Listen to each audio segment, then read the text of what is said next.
Halo Bang Bro. Aborigin adalah nama sebuah suku yang menjadi sebutan khas bagi penduduk asli Australia. Julukan ini berasal dari bahasa Latin aborigine yang secara harfiah bermakna dari awal.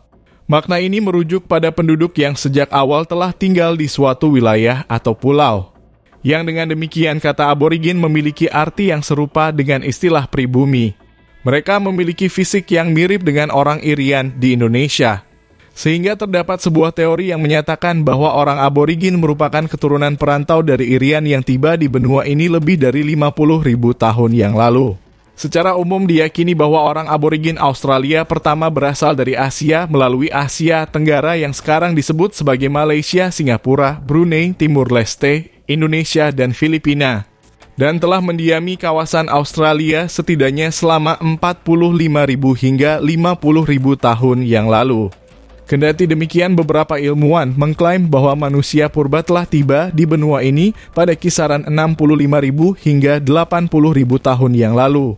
Namun terlepas dari semua perbedaan mengenai asal-usul mereka, semuanya sepakat bahwa suku aborigin memiliki budaya yang sangat tua yang berusia lebih dari 50.000 tahun. Budaya mereka telah ada jauh sebelum piramida serta lebih tua dibandingkan Akropolis. Hebatnya budaya mereka masih dapat dirasakan hingga saat ini. Sehingga bisa dikatakan bahwa budaya suku aborigin merupakan salah satu budaya tertua di muka bumi yang masih lestari hingga kini. Selama ribuan tahun sebelum kedatangan bangsa Eropa, suku aborigin menduduki kawasan Sydney Utara. Terutama di sepanjang tepi pelabuhan di tempat ini mereka memancing dan berburu di perairan serta pedalaman daerah tersebut. Dan memanen makanan dari semak-semak di sekitarnya. Hingga kemudian saat bangsa Eropa menemukan pulau ini, aborigin mulai terpinggirkan. Mereka hampir sama dengan suku Indian di Amerika menjadi suku asli yang tersisihkan di tanah sendiri akibat kedatangan bangsa asing. Pada mulanya mereka hidup mandiri dan harmonis untuk memenuhi kebutuhan hidup. Mereka tidak pernah melakukan perjalanan jauh dari tanah mereka sebab sumber daya yang mereka butuhkan begitu melimpah. Di sisi lain, perdagangan dengan kelompok suku lain telah berjalan dengan mapan. Kendati demikian, mereka bergerak sesuai musim untuk menjelajah berbagai kawasan di negara itu. Menghabiskan waktu sekitar 4 hingga 5 jam untuk bekerja dan memastikan kelangsungan hidup mereka. Dengan demikian, mereka memiliki banyak waktu yang tersedia sehingga suku ini dapat mengembangkan kehidupan ritual yang kaya dan kompleks. Baik dalam bahasa adat istiadat, spiritualitas, dan hukum yang pusatnya terhubung pada tanah. Tidak pernah dipahami oleh penjajah awal bahwa gaya hidup aborigin didasarkan pada kekerabatan serta keakraban dengan alam. Kebijaksanaan dan keterampilan yang diperoleh selama ribuan tahun memungkinkan mereka untuk menggunakan lingkungan mereka secara maksimal. Bagi suku aborigin, tindakan seperti membunuh hewan untuk makanan atau membangun tempat untuk berlindung penuh dengan ritual dan spiritualitas dilakukan dalam keseimbangan yang sempurna dengan lingkungan. Alam menyediakan bagi mereka stok makanan yang berlimpah seperti air tawar, hewan liar, serta tempat berlindung. Segala sesuatu yang dibutuhkan untuk kehidupan mereka sudah tersedia dengan melimpah. Penduduk asli Australia hidup dalam isolasi total dari dunia luar sampai kedatangan para penjajah narapidana dan pemukim Inggris pada abad ke-18. Sampai hari itu mereka melanjutkan kehidupan secara tradisional. Di Oceania, semua budaya kecuali penduduk Pulau Paskah hidup dalam budaya tidak tertulis dan verbal. Dalam budaya ini, informasi diturunkan dari generasi ke generasi melalui lagu dan cerita. Selama puluhan ribu tahun, suku aborigin telah menempa budaya mereka yang dinamis, yang penuh dengan bahasa, cerita, seni, musik, dan lagu unik yang diwariskan secara verbal. Hal ini terus berjalan demikian hingga bangsa Eropa mengubah dan menghancurkan segalanya. Kedatangan Letnan James Cook pada tahun 1770 menandai awal dari akhir cara hidup kuno suku aborigin. Setelah kedatangannya, Letnan Cook menyatakan bahwa tanah yang disebutnya sebagai New South Wales sebagai milik Raja Inggris John III dan mengabaikan fakta yang tidak terbantahkan bahwa tanah itu sudah berpenduduk. Kegagalannya untuk mendapatkan persetujuan dari penduduk asli membuatnya mengubah fakta dengan mengatakan bahwa Australia adalah limbah dan kosong. Letnan Cook segera diikuti oleh kedatangan armada pertama pada bulan Januari tahun 1788 di bawah komando Kapten Arthur Phillip, yang membawa misi mendirikan koloni dan mengambil kendali tera Australia untuk pemukiman. Pemukiman permanen Eropa pertama di Australia dibentuk pada tanggal 26 Januari tahun 1788. Ketika Kapten Arthur tiba dari Inggris dengan armada pertama mereka di Port Jackson. Mulanya orang-orang aborigin merasa kebingungan dengan penampilan orang-orang yang terlihat pucat serta mengenakan pakaian. Setelah beberapa hari kontak seperti ini, orang-orang aborigin tampaknya menghindari pemukiman Inggris. Kemudian karena tanah mereka telah diambil, maka mereka tidak punya pilihan kecuali memasuki daerah yang telah dihuni.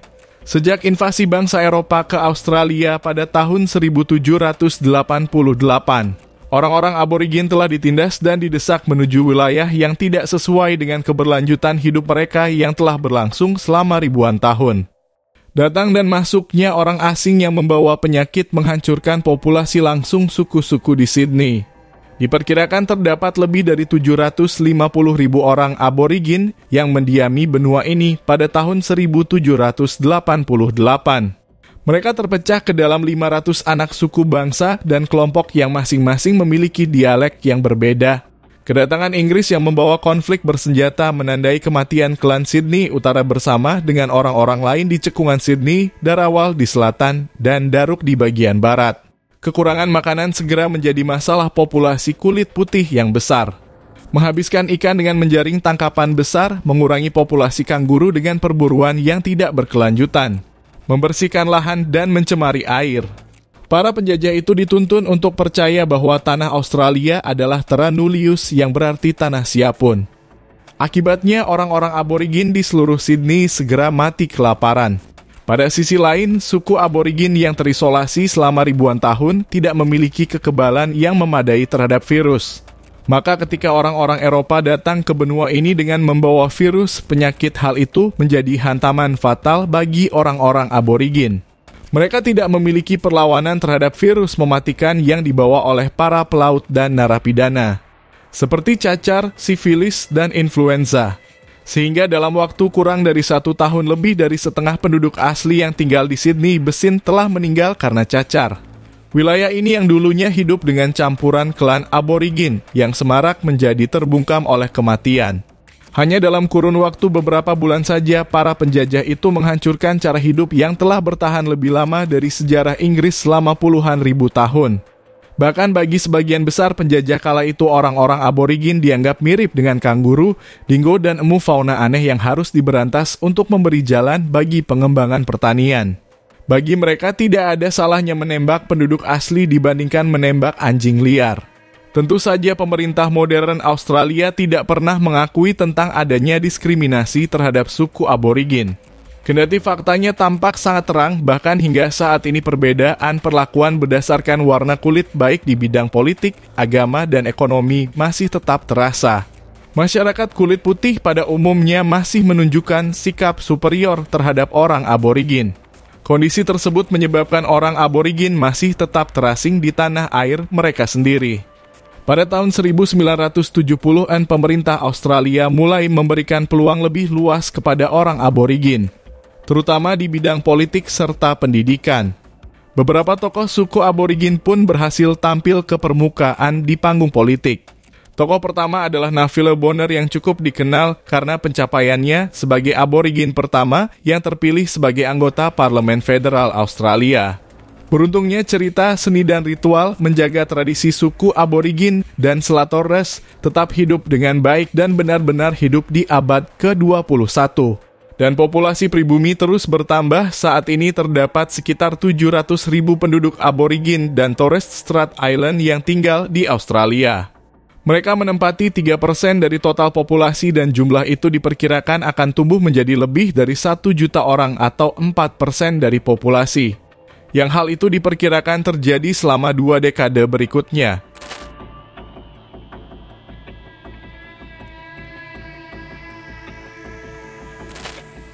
Nah Bang Bro, bagaimana pendapat kalian tentang suku aborigin?